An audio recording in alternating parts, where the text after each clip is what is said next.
Okay, guys, we're going to continue on with the CEO check-in. We were about to discuss how to choose a legitimate credit repair company because when you're purchasing a home, credit repair, your credit is very, very important.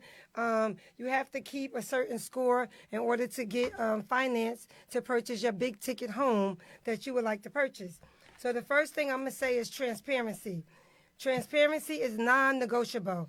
Make sure legally when a credit repair company tell you that they're going to take stuff off of your credit, that they're doing it legally. No tricks, no gimmicks. They'll tell you, oh, we're going to take this off, and then in 2 months or right before you close, it may appear on your credit again, and that's not going to be good because banks do sometimes rerun your credit right before you close, like the day or two before, and you will not be able to close in a home if your credit score dropped. So make sure you pick a legitimate credit repair company if you have to use one in order to raise your score.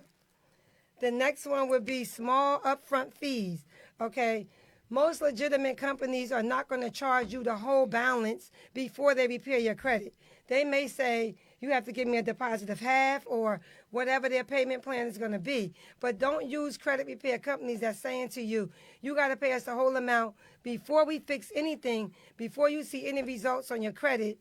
From my experience with that, that's more like a hustle, not a business. So make sure you get a legitimate business to do your credit repair. All right, the third thing I would say is look for real credentials. Again, make sure that they have a physical address. Don't just pick people because they have a beautiful Instagram page.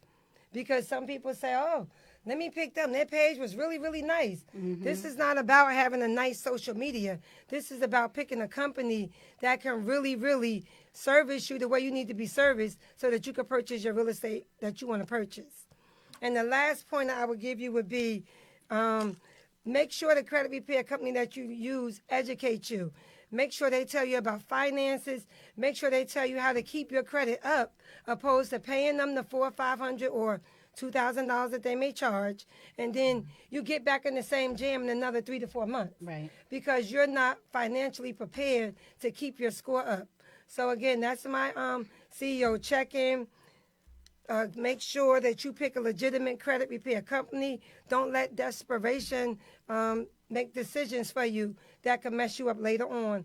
And at the same time, you won't be able to purchase the house that you were paying them to purchase anyway. Again, you can check me out, again, on SingletonBuildersLLC.com.